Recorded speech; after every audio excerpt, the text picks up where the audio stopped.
The following is an original production of AZPM News.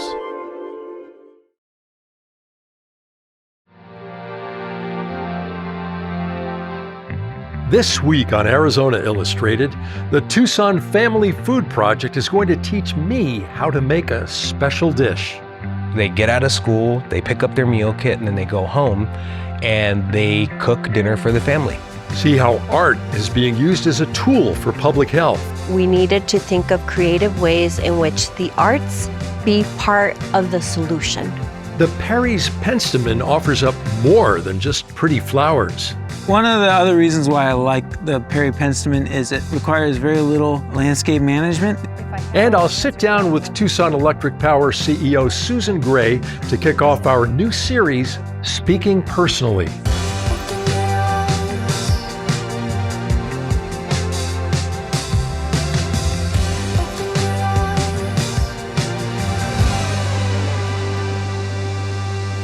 Hello and welcome to Arizona Illustrated. I'm Tom McNamara, joining you from the test kitchens of the Tucson Family Food Project and its executive director, Steven Cota-Robles, who's invited us in today. We're going to be learning a lot about your organization, which is fascinating, but in the meantime, you and I are going to make a mess. I Can't wait. We'll try to keep it clean. Yeah, we're going to cook up something, Steven. Yeah, today we're gonna be making our veggie stir fry with white rice. We first rolled this recipe out to the kids about a month ago and it was a huge hit. And this is like a really cool recipe because we're making vegetables delicious. Yeah, and that's what this program is all about, the kids, teaching kids how to cook, helping out their families in the process. Are you a pretty good cook yourself? I get hit and miss, Right. but that's the message to the kids too, is, the kitchen is kind of a safe space to struggle and, you don't really make mistakes when you're cooking, you just try again. Yeah, so we'll whip this up as the show goes along. But first, we're going to learn a little bit more about the program. Yeah. Here's a look at the project and how it's helping to tackle childhood food insecurity.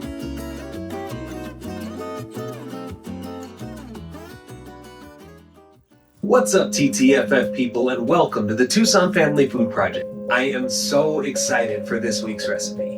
I'm 50% Julia Child, where I'm teaching them how to cook, and I'm 50% Mr. Rogers, because it's like all love to the kids. This week, we're making a classic recipe that is absolutely essential for any home chef to know. The Tucson Family Food Project is a nonprofit that fights childhood food insecurity, but we do it in a totally unique way. If you haven't noticed, we use a lot of zucchini, and that's because it's an incredibly versatile, low-calorie, and nutrient-dense food. But today, we're gonna use it to make veggie enchilada casserole. So let's get cooking.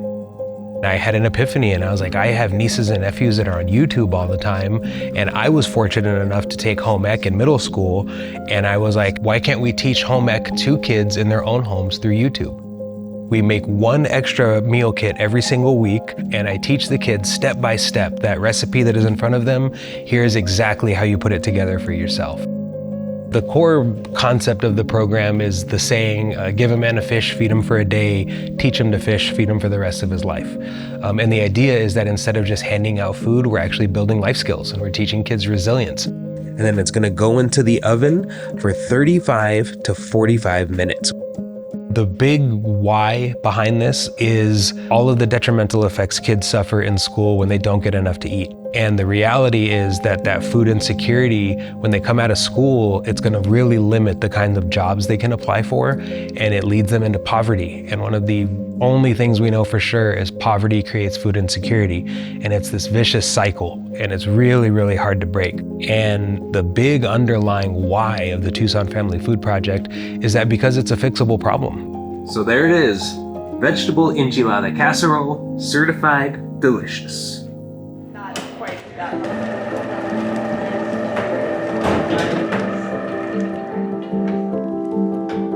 Generally on Monday, I figure out what the recipe we're gonna do is. I figure out the ingredients that we can procure, and we'll put together a master ingredient list. We'll figure out everything that we need, the quantities that we need to either provide for our volunteers to portion out, or we just need to go out and buy. So it looks different every week depending on what the recipe is. So on Tuesday and Wednesday, the volunteers do all of the prep work. Today, I was chopping up zucchini and also onions. I've been doing volunteer at different places, and where just like the head people just watch over you. Everybody works together for the good. You know, everybody participates. On Wednesday and Thursday, I film and edit the video. And then on Friday, that video gets posted first thing in the morning. And then on Friday, we all meet here again and the volunteers assemble the meal kits.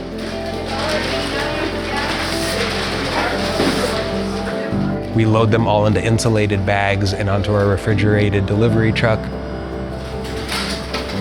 And then on Friday, after we pack them, they all get delivered to the schools. What's up, Longhorns? They get out of school, they pick up their meal kit, and then they go home and they cook dinner for the family. It's like a dinner a week the family doesn't have to worry about. It's free. The recipes are designed around that, to use just these very simple things that the kids should already have at home. And if they're missing that stuff, we do collection events around town, and we'll actually collect pots and pans from the public and give them to the kids who need them. When I started, I had a group of 7 volunteers, and now we're up to, I think at last count, we are just above north of 60 volunteers that we use every week. It just brings in good people. And honestly, it's one of those things that kind of like refreshed my faith in humanity.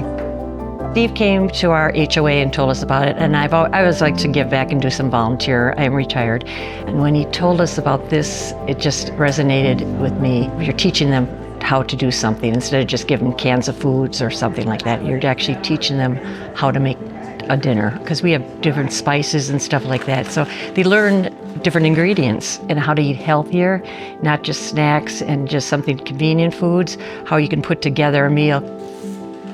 We took these really sustainable steps, starting with just 20 kids a week that I was feeding out of my own home kitchen. So now that we're up to 260 kids, we're hearing from teachers that they're seeing behavior changes in the kids in as little as 2 weeks of the start of the program, and that those behavior changes are manifesting themselves in kids raising their hand and finding their voice and building their confidence.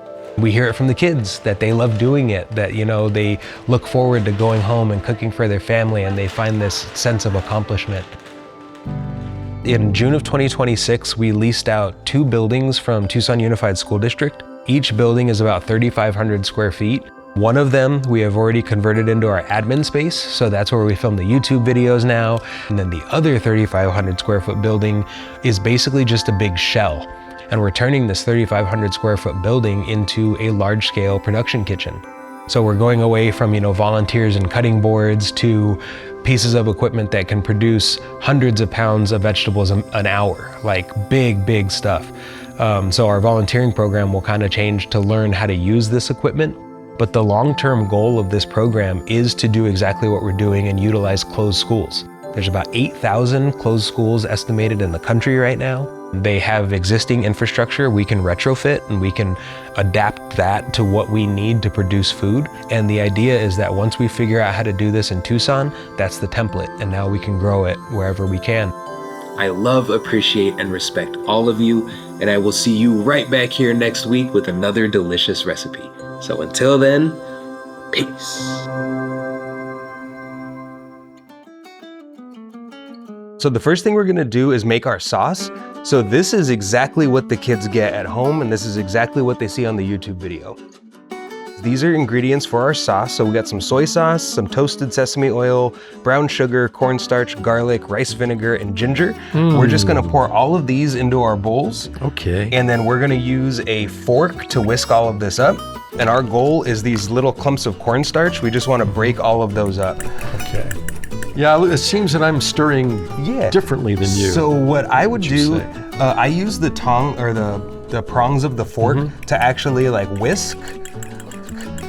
Well, next we're going to show you how a local arts initiative has become a tool for public health, and it's helping residents on a path toward healing.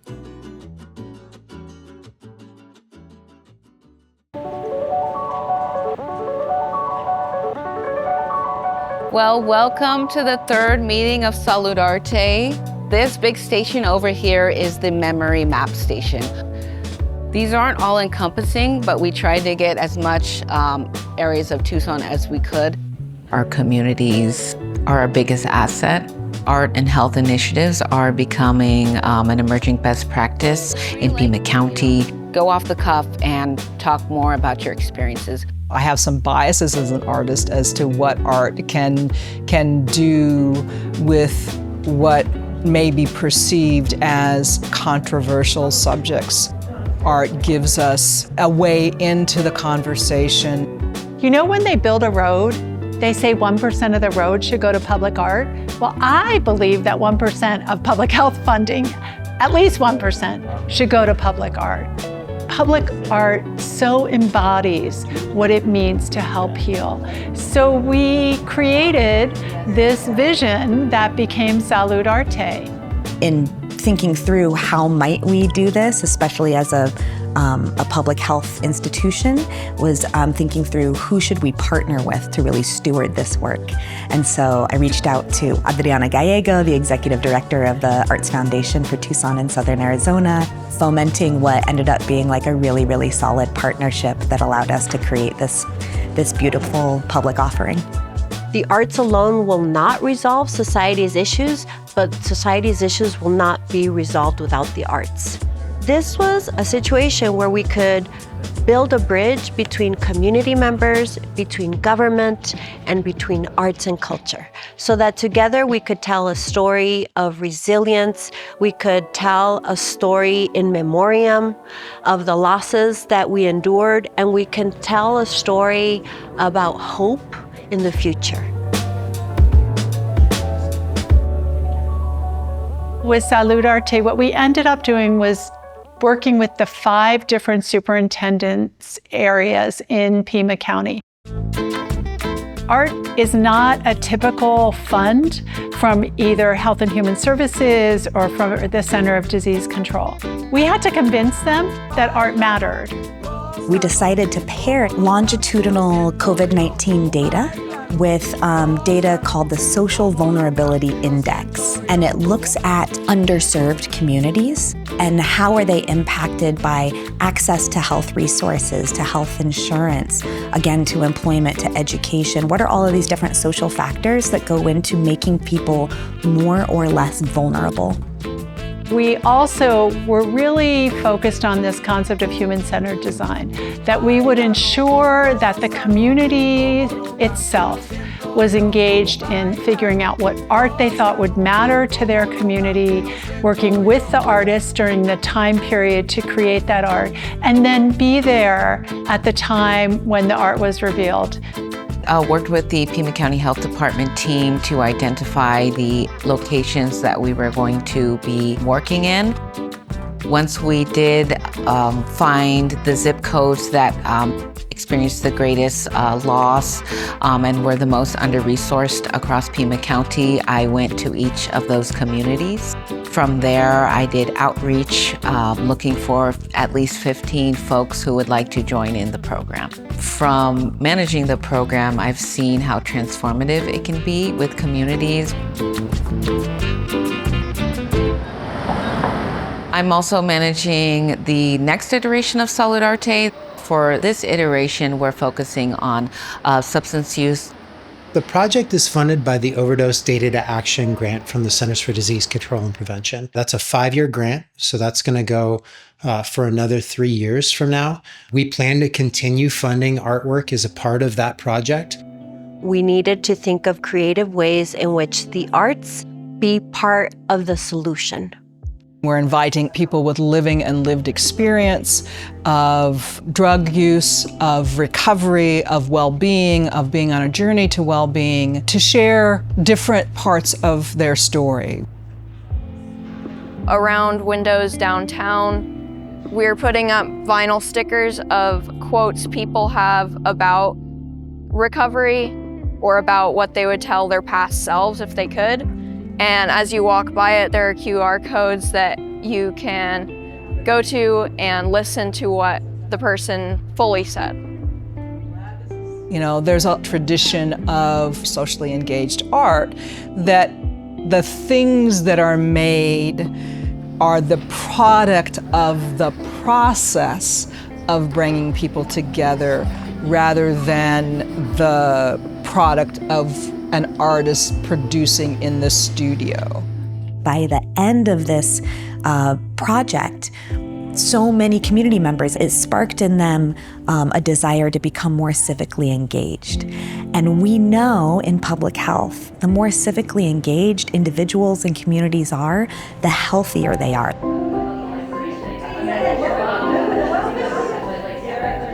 The Tucson Museum of Art is displaying the product of Elizabeth Burden's installation. So after working with the Arts Foundation and working with the Pima County Health Department, parts of the project that is documented as well as final artistic end products are on view. Dealing with this idea of addiction and destigmatizing substance use, we're seeing an opportunity to act local, but with a topic that impacts a global spectrum.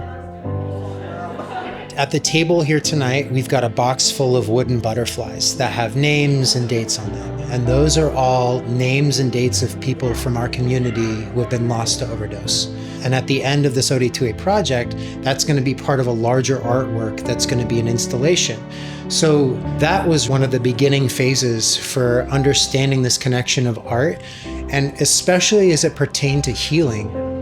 The idea of planting a seed resonates for this particular project. There is a saying among persons in recovery that the opposite of addiction is not sobriety, it's connection. The actual space itself, the recovery living room, a place where you're just in communion with another human being. But just by sitting down with someone, breaking bread, drinking water, eating food, and having a conversation about life, like these barriers start to disappear, and it creates this immense sense of hope and connectivity. There's been lots of interactions that we've had with people from our community that have lost someone. And when someone comes up to you and says, I've never had an opportunity to express this loss before, because I've never been able to talk about it because there's been so much stigma about it, to give them an opportunity to heal and to start that journey of recovery has been really meaningful work. Our real goal was to say, and this is a quote I actually took from what someone wrote at one of those celebrations, is that all healing is possible. And that became a guiding star for us, that our work with and of the community was really to help give people another venue to heal. Okay, so now we are gonna start on our veggies. So now we're just gonna stir this up just a little bit. I like grabbing the pan to give you a little bit of sense of control. Yeah. And right now, all we're trying to do is mix it up so that every vegetable touches that oil. Okay. It's so healthy looking and smelling. It smells great. Right? You don't have to do too much to this stuff. Yeah. I like it. I mean, right, thank you. It looks pretty dang close to mine. I don't think we could tell the difference between the two. My producer is skeptical, but you say I'm doing fine. Huh? All right. I'll take it from you, Steven. You know, the Sonoran Desert has thousands of plants that can thrive in your yard and be good for wildlife and save you some water. Here's a colorful species that can also attract some hummingbirds.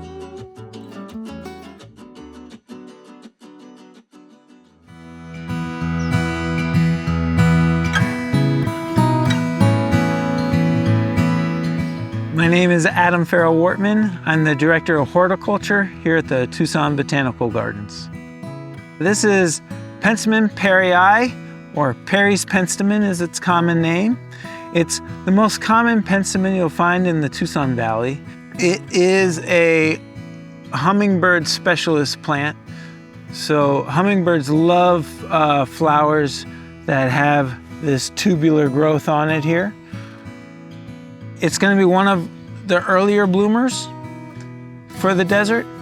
So a lot of our snowbirds that are only here through the early spring, this will be a plant that will be blooming for you before you leave town.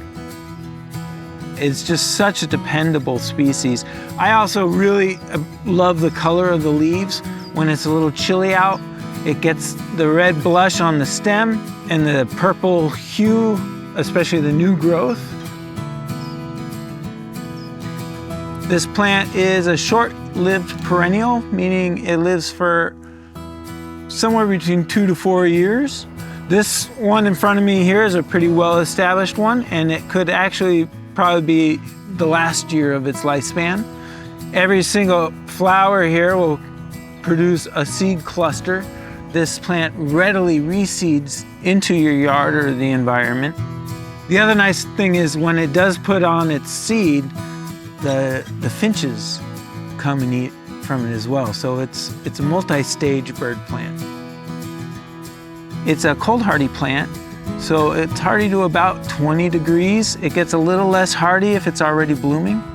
It's so drought tolerant that it might look like it dies completely. It can disappear in the summer all the way down to the ground, but as soon as the weather cools off and if we get winter rain, it'll sprout back up. If you want it in your landscape and you want it to be evergreen, it takes additional water in the summertime. We hear a lot of people want a nice wildflower space, but they have a hard time establishing those wildflowers. Parry Penstemon is one of the go-tos for that. One of the other reasons why I like the Parry Penstemon is it requires very little landscape management. The only thing you need to do at the end of its blooming season, if you want it to reseed, you leave the flower stalk to set its seed, and then you'll get a few thousand seeds in it. And then at the end of the season, when the seeds have all dried up and been dispersed, all you have to do is snap it off by hand, and you've done your spring cleaning. And now we are just going to put in this really delicious sauce. We'll give it a little mix, and then we'll just pour that directly in. And then we're gonna stir this, and same concept that we wanted all the veggies to touch the oil. We want all the veggies to touch the sauce now. Right. And we're gonna give this probably 3 to 5 minutes for that sauce to reduce and concentrate in flavor. Next, we're bringing you a brand new series, Speaking Personally, where we'll sit down with people who are having an impact in Arizona and around the country. We'll go beyond the headlines to find out who they really are, what makes them tick, and how they got to where they are.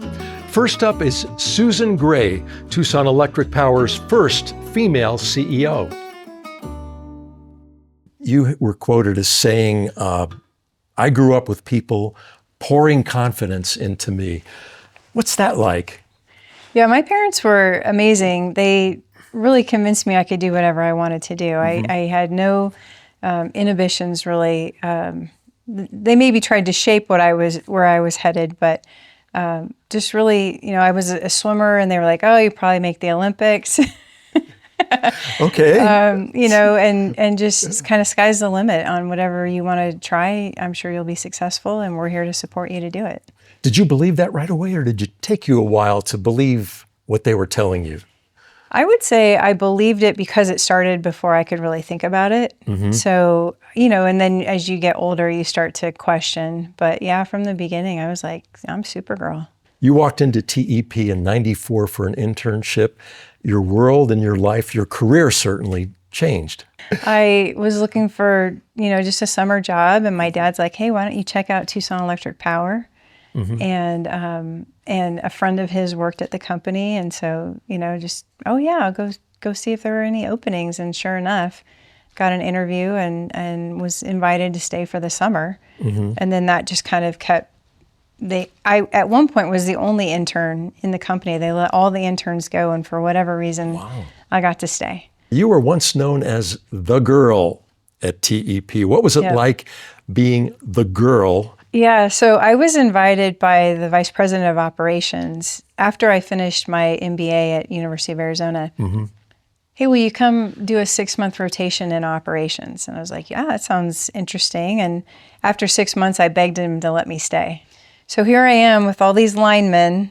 All the folks that work out in the field are mostly men, and they started calling me the girl because I was the only female supervisor in that group. But I loved it. I loved being a little bit different. You're a big proponent of women in STEM, women in leadership and all. How are you going about that and making yourself as a model of success and solidity known to all these young women out there?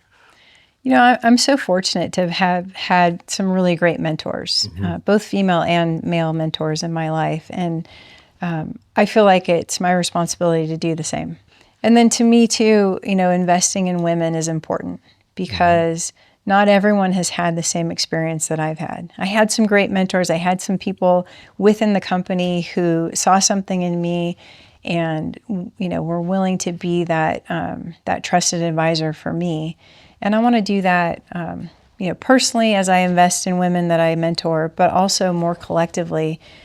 So we've started a Women in Energy group at Tucson Electric. I co-founded it with our CFO, who is a man. It's important for men to support women in their leadership development as well. Be sure to watch my full interview with Susan Gray on YouTube or listen to it on our new Speaking Personally podcast. For more information, go to azpm.org/speakingpersonally.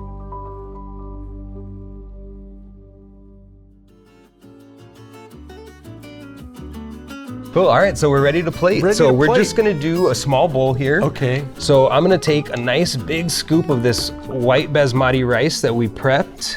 Same thing here. We're just gonna get a nice big scoop. Put this on the rice. So we are gonna put on some diced green onion as well as some sesame seeds to try this out. No objection here. I'll eat that all day. Right? You see how quick that is? And we tell the kids, it doesn't need to look good for Instagram and stuff like that. But the reality is it's very simple. And when you do little things like the green onions and the sesame seeds, it just takes it to that next level. And it makes the kids look like, oh man, we just made a professional style dish. You're a 5-star kid cook. Yeah, exactly. When you're doing that stuff. Exactly. Nice. All right, Steven, the room smells great. Our work looks great. The pièce de résistance. Let's try it out. Yeah, moment of truth. Here we go. Oh, and it's healthy on top of all of that. Exactly. I'll have to dig again. That really is good. Isn't that good? Yeah, the sauce makes it.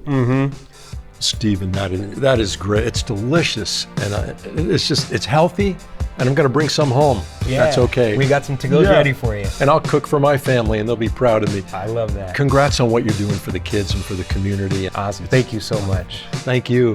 And thank you for watching Arizona Illustrated. On behalf of Steven, I'm Tom McNamara. We will see you again next week.